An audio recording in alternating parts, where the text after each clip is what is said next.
monsieur Falilou Diop ñu gën koo xam ci principal daanaka tur boobu la ëpp lu muy dégg fii ci école bi ndax loolu la ko ndongo yi di woowee wajuru ndongo yi moom la ñu koy woowee lii di administration bi aussi moom la ñu koy woowee moom ngi fi ñëw le 28 septembre 2019 yàggu fi dara ex-SEM mu Jandeer ñu érigé ko en lycée ba ren jii ci atum 2022 école Jandeer mu ngi toll ci classe de première te am nañ yaakaar ni déwén dina am classe de terminale.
monsieur Ndoye baax ma reculer tuuti si siège baal ma reculer tuuti fii dafa toogal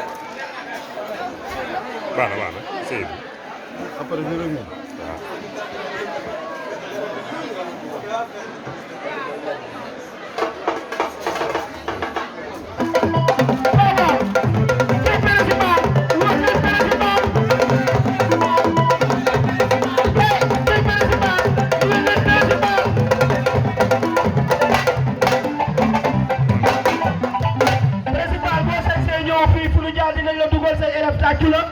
xam ne ku liggéey di nga wax jërëjëf ak principal.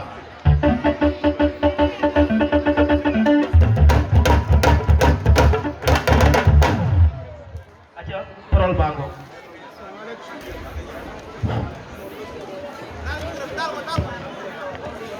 Asalaamaaleykum di nuyu ñëpp au nom du principal et du corps professoral et du gouvernement scolaire. ñu ngi nuyu le représentant du maire di nuyu le chef du village di nuyu le président APE di nuyu bépp invité bi nga xam ne daje na fii pour ñu célébrer ensemble la cérémonie officielle. mu nekk fête bu rëy nag ndax daanaka dañ koy def chaque fois waaye contexte Covid 19 bi passé moo taxoon ñu ajoon waaye c'est une fête qui est intégrée dans le programme donc sur ce. dañuy tàmbali comme niñ baaxee di def rek di tàmbali def ñaan suñu borom def ñu tàmbali ko ci jàmm mën ko yeggali ci jàmm donc ñu jox imam moo defal ñu ñaan ñu tijji ci jàmm.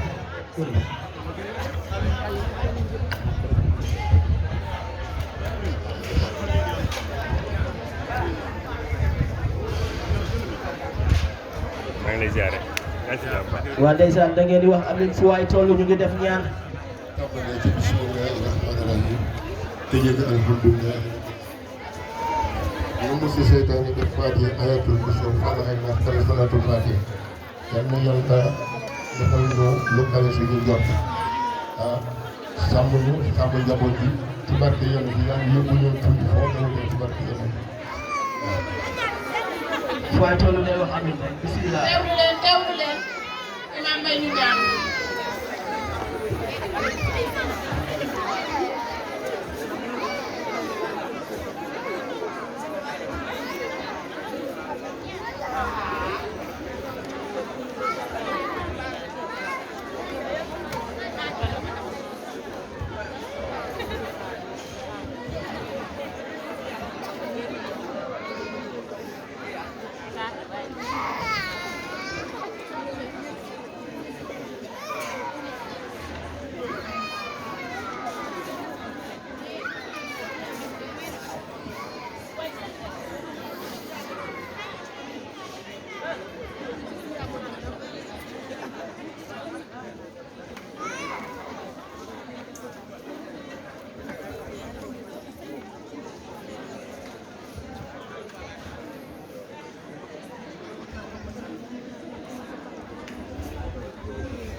wax leen amin ñu teew ak ay déwén di déwén suñu baay yi yàgg noo ñaanal suñu baay Aliou Sarr Jappe ngoog moom moo ñaan gi ala dijé waaw ñu ngi gërëm di sant suñu maam di ñaan suñu borom dëgëral jërëm yokk fan gi ba ngeen di teere li nga xamante ne ñoo ko bokk waaw di ñaan élèves yi tamit ñu ànd ak dal ndax daanaka fête bi ñoom ñoo ko bokk ñun on est là pour gunge leen assister leen donc ñu ngi ñaan yàlla ñu ngi ñaan ngeen teewlu tuuti waaw pour ce dañuy suñu comme ni ñu ko baaxoo di def parce que chaque fois dañuy balaa ñu tàmbali dali dañuy sargal hymne national ndax dafa nekk loo xam ni ñëpp ñoo ko bokk donc bu loolu mooy deuxième poñ bi donc bu fekkee di ko mën a kale hymne national bi ñu ñaan yàlla ñu ñaan ñëpp ñëpp sargal hymne national bi jërëjëf. lii suñu bàq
ci loolu ñu ngi jox kàddu bi madame Diouf joxe programme du jour. à présent mën nañoo jàll ci déroulement activité yi donc d'abord nous allons commencer par les allocutions maanaam dinañ jox kàddu gi ay nit yoo xamante ne dinañ fi am ay wax ñu baaxee jotaay bi. Donc nous allons commencer avec le président du gouvernement scolaire, Mohamed Kane.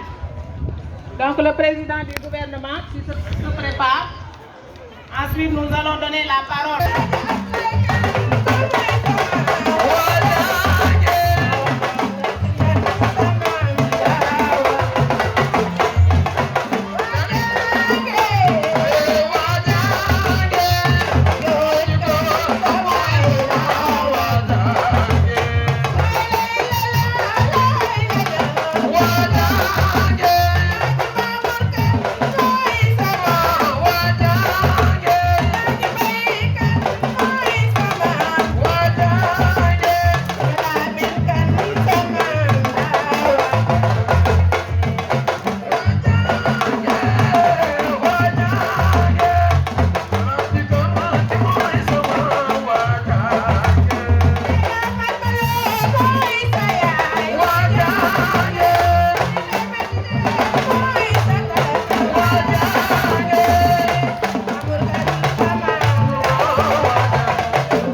waaw ñi ngi jaajëfal bu baax ñi nga xamante ni ñoo gunge le président di wax ne dugg si bi moom am na solo lool waaw di leen dalal jàmm yéen ñëpp di leen wax ne nag on a accusé un peu de retard et que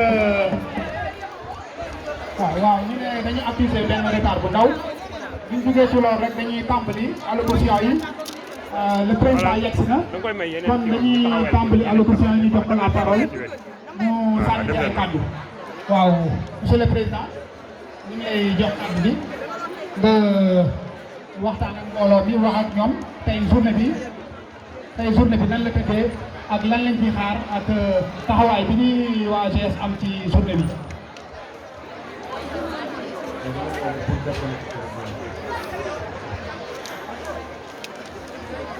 wural ko ñaari oto ñu teel ko micro teel leen ko micro waa président GS bi Mohamed Kane mu liiral leen allocution bi nga xamante ne moom la leen préparé pour journée bi Mohamed à présent vous pouvez prendre la parole. Monsieur le maire de la commune de Diender, monsieur l'inspecteur d'académie de Thiès, monsieur l'inspecteur d'éducation et de la formation de Thiès département, monsieur le principal du CM de Diender, monsieur le chef du village, monsieur le président de l'association des parents d'élèves, chers professeurs, monsieur les surveillants, chers camarades, honorables invités. En cette journée solennelle du 18 juin 2022, qui consacre l'ouverture de l'activité du gouvernement scolaire du lycée de Diender, nous tenons à ma qualité de président du gouvernement scolaire à vous témoigner notre gratitude et nos remerciements, mais aussi vous souhaiter la bienvenue au sein de l'établissement. Monsieur le maire, nous cesserons de vous témoigner notre profonde reconnaissance pour les efforts salutaires que vous avez bien consentis, particulièrement la construction de 2 salles de classe. Monsieur le maire, soyez-en profondément remerciés. Ceci dit, vous n'ignorez pas que le centre de Diender est maintenant érigé en lycée, ce qui occasionne quelques difficultés. En effet, le lycée souffre d'un manque criard de classes, ce qui paralyse d'une certaine façon le bon fonctionnement des enseignements-apprentissages. Donc, monsieur le maire, nous sollicitons davantage auprès de votre généreuse personne la poursuite de ces efforts, notamment en termes de construction de salles de classe, mais aussi l'aménagement du nouveau terrain pour les cours d'éducation physique. On ne saurait terminer le discours sans remercier une personne distincte aux qualités innombrables qui n'a ménagé aucun effort pour la bonne marche de l'établissement. Je vous nomme la personne morale de l'établissement, monsieur le principal Falilou Diop. Mais aussi nos chers professeurs qui nous ont encadrés pour la réussite de cet événement, du début jusqu'à la fin. Monsieur Abdoulaye Diarra, professeur de musique. Madame Ramatoulaïka, professeur de maths et SVT. Monsieur Damsar et monsieur Wilson Tangola, professeur de PS. Et tous les autres professeurs de l'établissement. Merci encore une fois à monsieur le maire et merci aussi à tous ceux qui se sont déplacés pour réussir par leur présence et contribuer à la réussite de l'événement. Que la fête soit belle.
monsieur Fallilou Diop moom moo fi remplacé monsieur Babacar Gueye waaw moom wax dëgg yàlla taxawaayam bi ci lycée bi rafet na ñëpp teg nañ ci seen bët mu visible wax dëgg ñu ngi koy sant ñu ngi koy gërëm ci taxawaayam lépp rafet na macha allah yemul ci loolu sama principal dafa mën a sañse waaye gis nga sama sañse principal gis nga nag sañse bi mooy reflété liggéey bi li ngeen gis nii moom lay maye ci suñu établissement tout est radieux mon principal monsieur Fallilou Diop à vous la parole. Merci beaucoup madame Diouf.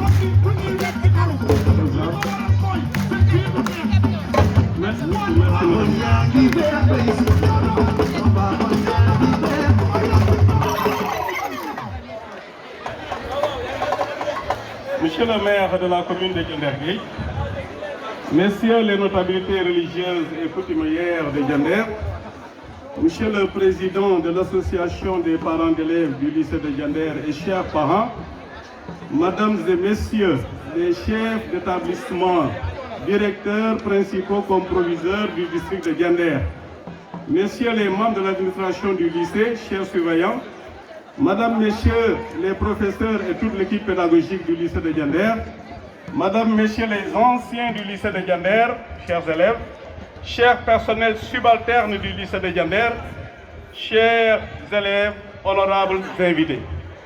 Le lycée de Diender, par ma voix, vous souhaite la bienvenue et vous remercie d'avoir honoré de votre présence effective la cérémonie marquant la clôture des activités socio-éducatives et culturelles de son gouvernement scolaire. Rendons grâce à Dieu qui nous a permis de nous retrouver aujourd'hui, après 2 années de pause, due à la pandémie du coronavirus. Donc nous sommes là pour sacrifier à la tradition. Vous me permettrez avant tout de profiter de cette opportunité pour rendre un vibrant hommage à mes illustres prédécesseurs qui ont servi l'école avec loyauté et abnégation et qui, par leur travail, ont participé au rayonnement de l'établissement dans la sphère académique de Thiès, comme l'a tantôt rappelé le président de l'API. Je veux nommer M. Matar Ndiaye, premier principal du CEM de Diender, et M. Babacar Gueye, deuxième principal du CEM de Diender que j'ai remplacé. J'associe à ces hommages M. Mbaye Ndoye, emblématique président de l'API, enseignant émérite jadis, épris de valeur et très engagé pour la cause éducative. Malgré son âge avancé, il est toujours présent à nos côtés pour nous prodiguer assistance, conseils et prières. Nous prions Dieu de le garder en bonne santé et pendant très longtemps pour le bénéfice de la communauté éducative du Diender. Madame, Messieurs, la cérémonie qui nous réunit aujourd'hui revêt une importance capitale, en ce sens qu'elle coïncide avec l'érection de notre collège en lycée.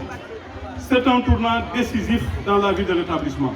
En effet, depuis le mois d'octobre 2020, nous avons reçu l'autorisation d'ouverture de classes de seconde, jetant ainsi les bases d'une transition sûre et lente vers un lycée. À cet effet, 2 classes de seconde S et L furent ouvertes avec les élèves qui venaient d'avoir le BFM en 2020 et ceux qui nous revenaient du lycée de Bayard. En cette année scolaire 2021-2022, le lycée s'est agrandi avec 2 classes de première S2 et L2, portant ainsi le nombre de classes pédagogiques à 16 pour un effectif global de 871 élèves, tous cycles confondus. Le parachèvement du lycée sera effectif en 2022-2023 avec l'ouverture des classes de terminale. Madame, Messieurs, honorables invités, ce lycée qui a été des années durant une forte demande de la communauté éducative du Diender vient soulager considérablement les parents qui étaient durement impactés au plan économique, financier et social par la scolarité de leurs enfants, surtout après l'orientation en classe de seconde à Bayard.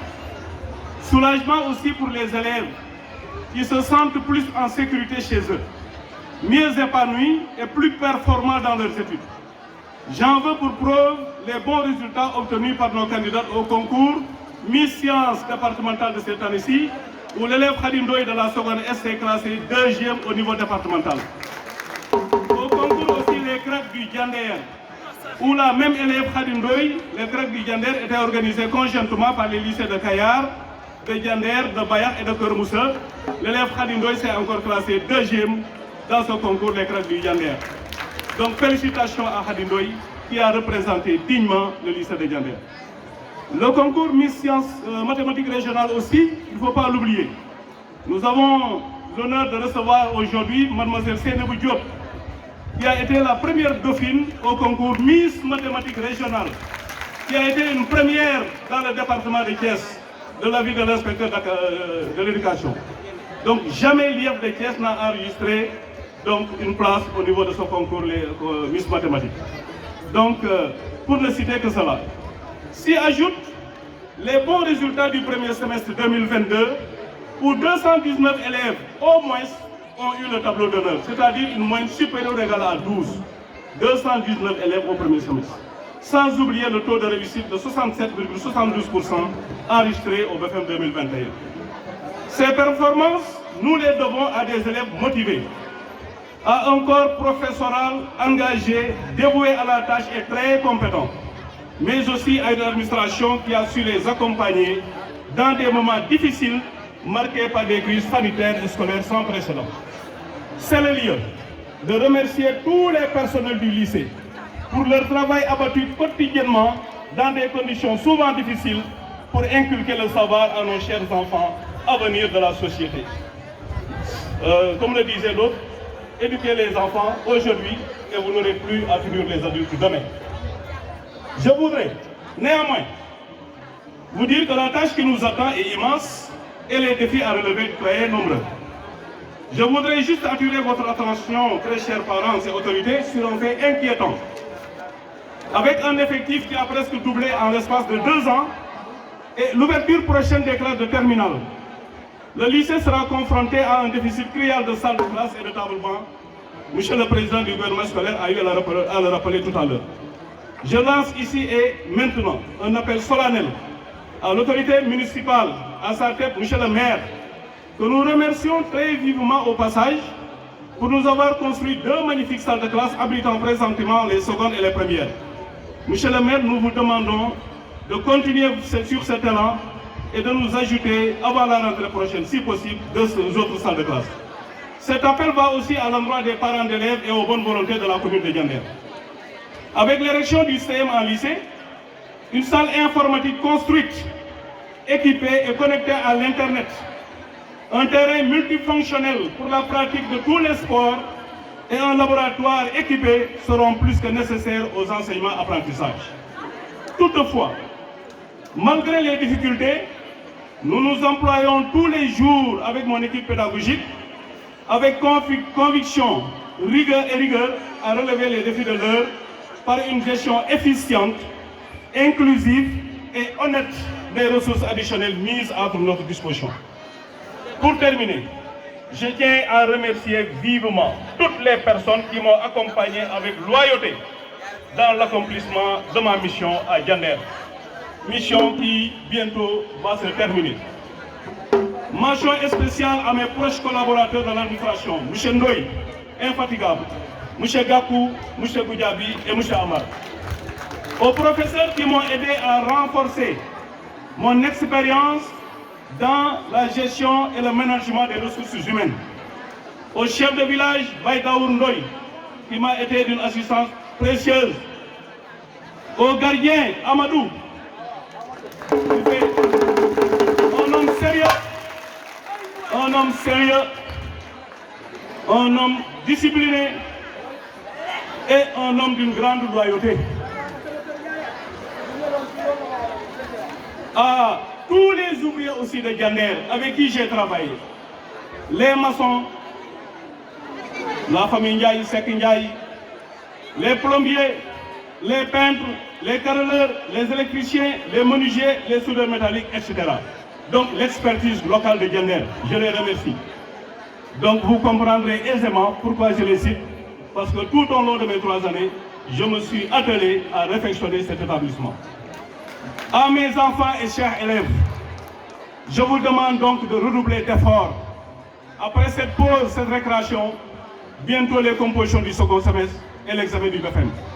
Je vous demande à redoubler d'efforts, à se remotiver davantage pour nous valoir de meilleures performances que celles de l'année dernière. Monsieur le maire de la commune, messieurs les notabilités religieuses et coutumières, monsieur le président de l'APE, madame, messieurs les professeurs, chers invités, chers chefs d'établissement, chers élèves, je vous remercie de votre aimable attention. Vive l'école sénégalaise, vive le lycée de Diender. Merci.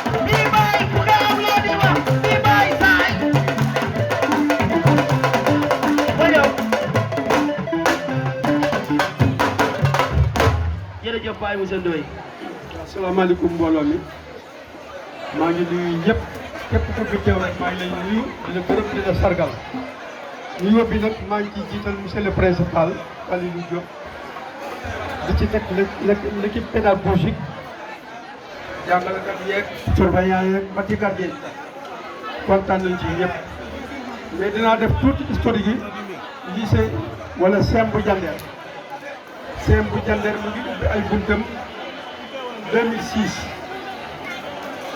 ñu affecté kenn kuñ naan monsieur Makhtar Ndiaye principal nit ku baax ku yaatu boole ka fulla fayda nag ñu teg madame Diouf comme professeur. may leen ñu déglu leen tuuti déglu leen li muy wax am na solo ngeen may ñu tuuti s'il vous plaît.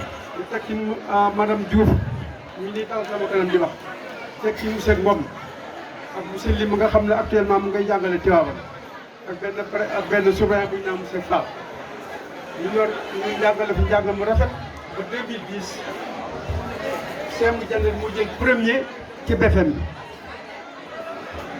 bi ñu continuer ba 2013 aussi CEM bu Diender moo jël premier ci BFM bi kon dama ndam yàgg na fi loolu am kon principal boobu monsieur Makhtar Ndiaye ak monsieur Babacar Gueye seen taxawaay rafet na fii ñu ngi di gërëm di leen sant waaw ki remplacé Babacar Gueye muy Falilou Diop mii muy nit ku am fulla ku am fayda ku am jom ku am reconnaissance ku am conscience professionnelle ku am rigueur aussi dama ne man bu fekkoonte ne man maay administration dama koy bàyyi fii ba mu retraite ndax xale yi du ñu def lu dul am jom ak yëkku seen xam-xam muy ndam lu bari kon monsieur Diop di kontaan ci yow di kontaan ci jëpp wax dëgg yàlla taxawaay bi rafet na seen liggéey rafet na yéen ñëpp laa la wax muy Makhtar Ndiaye Babacar Gueye di Falilou Diop seen taxawaay rafet na yéen itam professeur yéen itam seen taxawaay rafet na ndax kenn mënul lépp mbooloo rek mooy doole dëgg kon kankat la ñu dégg nañu maa ngi gërëm aussi sama ancien élèves yi mu di ñu baax ñu rafet ñu am jom ñu am reconnaissance maa ngi leen di gërëm di leen sant ñoom ñëpp quoi kon maa ngi gërëm ñëpp sant wa salaam. macha allah kàddu yi rafet na monsieur Mbaye Ndoye président APE moo yoroon parole bi rappelé nañu historique